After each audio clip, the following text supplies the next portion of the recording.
আবু জেহেলের নিমন্ত্রণে আমি আপনার দূরগড়া পর্যন্ত এসেছি, আর আপনার জবানের কোরআনে কারীমের তেলাওয়াত খানা শুনেছি।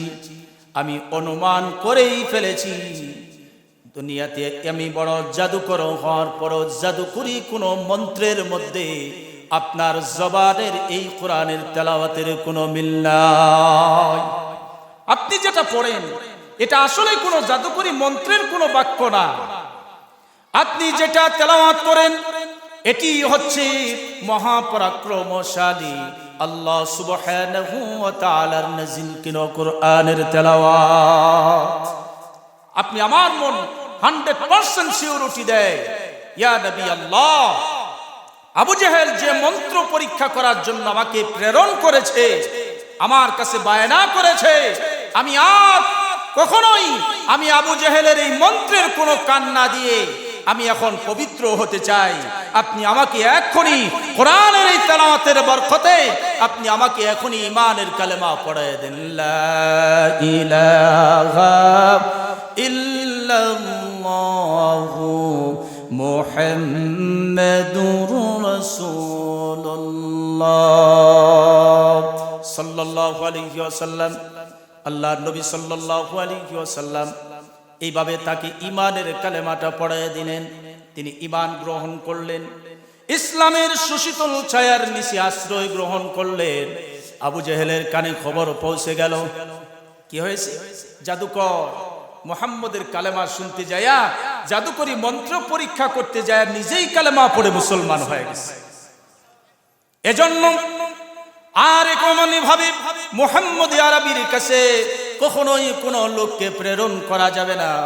আল্লাহ পাক তো চ্যালেঞ্জ করলেন। আল্লাহ রাব্বুল আলামিন বললেন, ইন্না নাহনু নাযালনা যিকরা ওয়া ইন্না লাহু লাহাফিযুন। কোরআন আমি নাযিল করেছি, আর এই কোরআনকে রক্ষণাবেক্ষণা হেফাজত করব আমি আল্লাহ। চিৎকার মেরে বলেন সুবহানাল্লাহ। কোরআনকে আমি হেফাজত করব। আজ থেকে 200 বছর আগে, আজকে যে কোরআনের কপিটুকু আছে আমাদের কাছে, আজ থেকে 200 বছর আগে ব্রিটিশ খেদাও আন্দোলনে কোরআনের কপিগুলাকে পুড়ে ছাই করে দিল। এই চক্রান্ত হয়েছিল। ভারতবর্ষে পাঞ্জাবের এমন কোন গাছ ছিল না যে গাছের সাথে একজন আলেমের লাশ ঝুলানো ছিল না। প্রত্যেকটি গাছের সাথে সাথে এক একজন আলেমের লাশকে ঝুলিয়ে রাখা হয়েছে, হাফিজ কোরআনের লাশকে ঝুলিয়ে রাখা হয়েছে। তারা কোরআনকে নিশ্চিহ্ন করে দিবে পৃথিবীর মাটি থেকে। তাদের চক্রান্ত হয়েছিল যে ব্রিটিশ খেদাও আন্দোলনে যেই সময় হিন্দুস্তান থেকে কোরআনে কারীমের যত কপিগুলি আছে সবগুলাকে পুড়ে ছাই করে দিতে হবে। এক ইহুদির দায়িত্ব হলো কোরআনের 2 লক্ষ কপি পুড়ে ছাই করে দিবে। আল্লাহ কিন্তু আজ থেকে 1450 বছর আগে চ্যালেঞ্জ করেছেন, পৃথিবীর ইহুদিরা, খ্রিস্টানরা, নাসারা, বৌদ্ধ, তোমরা যত আছো সবাই মিলে চক্রান্ত করলো আমার কোরআনুল কারীমের একটা জবর থেকে জেরের পরিবর্তন ঘটাতে পারবে না। কিছুদিন আগে একদিকে করোনা শুরু হলো, আরেকদিকে লাল চামড়ার গোষ্ঠীরা ভারতবর্ষে বসে তারা কোরআনুল কারীম থেকে 42টা কোরআনের আয়াতকে মুছে ফেলার চক্রান্ত করলো। যারা নেটিজেন আছে, নেটিজেনরা এর খবর জানে যে কোরআনুল কারীম ভারতবর্ষ থেকে সুপ্রিম কোর্টে আইন চালু করলো যে কোরআনুল কারীম থেকে অন্তত পক্ষে 42টা কোরআনের আয়াতকে মুছে ফেলতে হবে। আল্লাহ পাক বললেন, কোরআনের 42টা আয়াত তো দূরের কথা, কোরআনুল কারীমের জবর এবং জেরের পরিবর্তন ঘটার ক্ষমতা পৃথিবীর সকল অমুসলিমদের কোনো খবর পাওয়ার তোদেরকে দেওয়া হয়।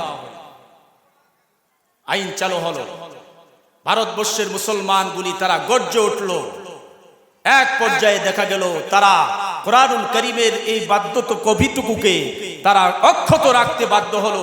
তারা রাখলেই কি বা না রাখলেই কি, কোরআনকে কিয়ামত পর্যন্ত আল্লাহ পাক হেফাজত করবেন, এর গ্যারান্টি আল্লাহ পাক নিজে দিয়েছে। এজন্য আজকে মাদ্রাসায় দিস্তার বন্দি হবে। আমার কথা মনে বুঝতেছেন না? মাদ্রাসায় দিস্তার বন্দি হবে কাদের জন্য? যারা কোরআনের হাফিজ, হাফিজুন শব্দের অর্থ হচ্ছে সংরক্ষণকারী। হাফিজুন শব্দের অর্থ কি? সংরক্ষণকারী। এটাকে সংরক্ষণ করবে কে? একজন দুর্বল একজন মানুষ, তার সিনার মধ্যে কোরআনুল কারীমকে তিনি রাখবেন, আবার তার তালিম এবং তরবিয়তের মাধ্যমে আরেকজন এর অ্যাসিস্ট্যান্ট হবেন, সে আবার কোরআনুল কারীম তার কাছ থেকে শিখবেন, শিখার পরে সে আবার তার কলবে আবার কোরআনুল কারীমকে হেফাজত করবেন। এইভাবে পর্যায়ক্রমে চলতে চলতে কিয়ামত পর্যন্ত, ইসরাফিলের সিংহায় ফুৎকার দেওয়ার আগ পর্যন্ত এ কোরআনুল কারীমকে আল্লাহ পাক জমিনে অক্ষত রাখবেন। তো বলতেছিলাম, পাঞ্জাবে 2 লক্ষ কপি একজন ইহুদিকে দায়িত্ব দেওয়া হলো যে কোরআনের 2 লক্ষ কপি পুড়ে ছাই করে দিবে। এক ইহুদির এক দায়িত্ব। প্রত্যেক মাদ্রাসায় ঢুকে পড়বে, প্রত্যেক মাদ্রাসা এবং মসজিদের মধ্যে যত কোরআনের কপি আছে এই সকল কোরআনের কপিগুলাকে পুড়ে ছাই করে দিবে। তো ইহুদি একটা মাদ্রাসায় ঢুকে পড়েছে পাঞ্জাবের মাদ্রাসায় ঢুকে পড়ার পরে দেখলো যে এই মাদ্রাসায় ছাত্ররা কোরআনুল কারীমের তেলাওয়াত করতেছেন, আর তেলাওয়াতের দৃশ্যপট তার কাছে চোখে পড়লো যে এত সুন্দর করে তারা পড়তেছে। তো হুজুরের কাছে যায় বললেন, তিনি কোনো আক্রোশী কোনো মনোভাব না নিয়ে বললেন যে আমাকে দায়িত্ব দেওয়া হয়েছে যে আপনার মাদ্রাসায় নয় 2 লক্ষ কোরআনের কপিকে পুড়ে ছাই করে দেওয়া, কাজে আপনার এখানে ঢুকে পড়েছি, আপনার মাদ্রাসায় যত কোরআনের কপি আছে সব পুড়ে ছাই করে দেওয়া। হুজুর কোনো রাগ করলেন না, হাফিজে কোরআন তিনি রাগ করলেন না, ডাক দিয়ে বললেন, আপনি কোরআনের 2 লক্ষ কপি পুড়ে ছাই করে দিবেন, বিন্দু মাত্র মুসলমান বিচলিত হবে না, কারণ কাগজের কপিতে লেখা কোরআনের আয়াত যার মধ্যে কোনো প্রাণ নাই, এই কোরআনের কপিকে আপনি পুড়ে ছাই করে দিবেন। যেহেতু সর্বশক্তি প্রয়োগ করেছেন, মুসলমানদের কাছ থেকে কোরআনকে দূরে সরায় দিবেন, এজন্য আপনার কাছে আমার কোনো রিকোয়েস্ট থাকবে না। তবে এতটুকু আপনাকে জানাতে চাই যে কোরআনের কপিগুলাকে পুড়ে ছাই করে দিবেন, এ কোরআনের কপি তো আপনাকে বারংবার নিষেধ করবেন আমাকে পুড়ে ফেলো না, এই কোরআনের কোনো প্রাণ নেই, এ কোরআনুল কারীম কোরআনের কপিটা নিষেধ করবে না, কাজে একে পুড়ে ছাই করে দিতে পারবে। কিন্তু পৃথিবীর জমিনে তাকায় দেখো, গোটা 200 কোটি মুসলমান, এই মুসলমানের দেশে 200 কোটি মুসলমান পৃথিবীতে, এরকম 6 বছর বয়স এরকম 5 কোটি শিশুর বুকে আল্লাহ কোরআনুল কারীমকে হেফাজত করেছেন। কোরআনের কপি, এই কপিতে পুড়ে ছাই করে দিতে নিষেধ নাই, এটা কেন বারণ করবে আপনাকে? আপনি বসেন, আমার মাদ্রাসার একজন ছাত্র আছে, আপনি ডাক দিন, বসলো, বসার পরে 8 বছরের একজন বালকরে হাফিজুল কোরআন ডাক দিয়ে আসলো, আসার পরে বলল, ইকরা, তেলাওয়াত শুরু করো।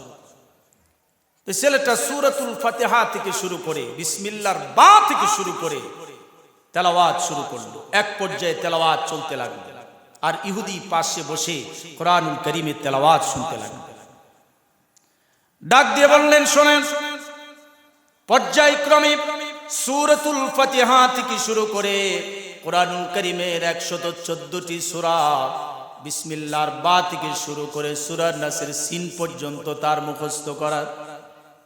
শুধুমাত্র একজন হাফেজে কোরআন আপনার সম্মুখে বসে কোরআনে কারীমের তেলাওয়াত করে। আপনি কি জানেন না, গোটা পৃথিবীতে এরকম শিশুর বুকে আল্লাহ রব্বুল আলামিন কোরআনকে হেফাজত করবেন। আপনাদের যত চক্রান্ত হোক না কেন, সকল চক্রান্তগুলি আল্লাহ রব্বুল আলামিন নস্যাৎ করে দিবেন। পারবেন না কোরআনকে পৃথিবী থেকে বিদায় করতে। এ কোরআনুল কারীম আমাদের কাছে আসে না নাই, কিন্তু কোরআনের আমল নাই।